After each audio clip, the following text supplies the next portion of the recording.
My name is Nyakan, the convener for the Timeless Women's Conference and CEO and founder for the Timeless Women of Wonder organization.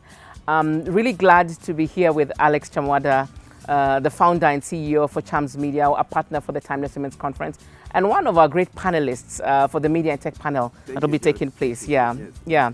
It's so nice to have you and to be able to have a small chat with you, Alex. Asante. You know, I'm very inspired when we're looking at shifting the narrative of Africa, you know, and looking at the role that media plays in that, because people are what they see and what they hear. Tell us about how you're doing this with Chams Media. Okay, with Champs Media, we chose to focus on the feel-good stories, stories about development, and we always ask ourselves before we publish it: is it informative? Is it educative?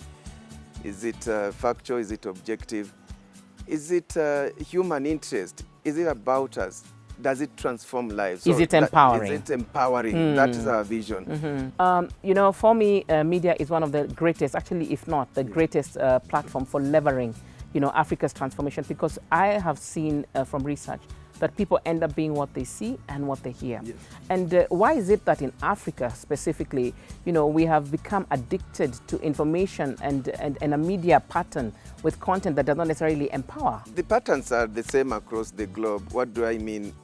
In mainstream media, let me say media generally, it's sensation sells, drama sells, but there should be a balance. So for me, what has been lacking is a balance, and because of competition, then what is given priority is, you know, sensation, drama, negativity, and as you said, that goes into our minds. So there's been very little effort creating space for what I would call the other content, deliberate effort to create that space.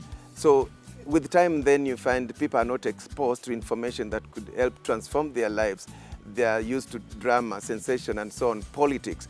But if we get a few players or people to really work hard to just take space, or rather occupy that space and bring in new content, then you'd find people will be able to realize their potential, will be able to be exposed to opportunities, to information, to education.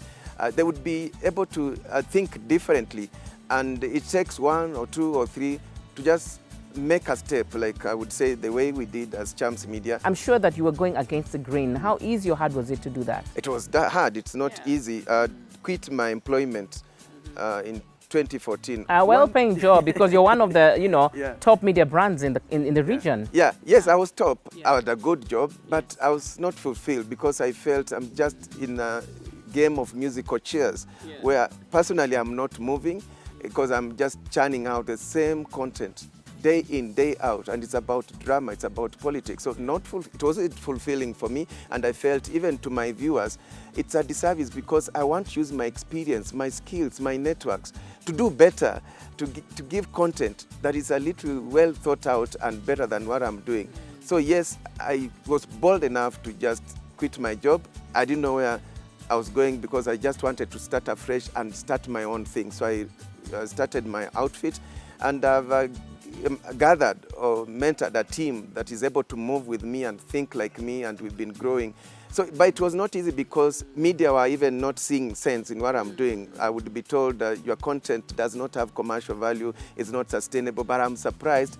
It's sustainable, it's making sense, and it's even making money to some of my partners. I've been able to inspire many and be an example that it can be done. You don't have to maintain status quo. And you know, Africa, if we are able to bring out what Africa has, Africa could be at another level. So last point, because we just want to give a flavor of the kind of conversations we're going to be having in Kigali. And it's really great that you're going to be a panelist on the media panel.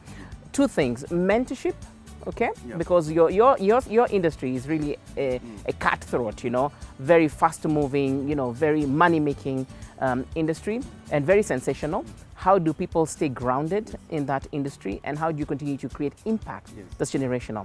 That's one thing I'd love you to speak about. And then finally, how do you think that Africa can really shift its narrative, you know, with the scale of the kind of media that we have? One, as you said, mentorship. We need to listen to each other. We need to share our experiences. And mentorship doesn't just mean then we are just talking about media. We are talking about, you know, even to transform Africa, we need various sectors, we need various professionals to come together. So we need to listen to each other. We need, like some of us who are experienced, to share our experience, talk talk to these young people so that we have a generation that is growing differently and to look at Africa differently. Then shifting the narrative and transforming Africa. One is just about opening as many platforms as possible. We may not achieve so much just by sticking to how we've done things traditionally. For example, just churning out information through the mainstream media. No, there are many platforms. Even organizations themselves can be content creators. Government can be a content creator. Donor organizations can be content creators. Development partners can be content creators. And we keep meeting and not just talking at conferences, having talk shows at conferences, but implementing what we are talking about. That's how we will shift. I'm Africa's personally narrative. looking forward for the outcome that's going to come out of this media and tech panel in Kigali, because we want to look at tangible outcomes of how we're going to literally create content and shift the narrative of our continent. Thank you so much, Alex. It was so good to talk. Thank you. Yeah. It was a pleasure meeting It you. was. Thank you.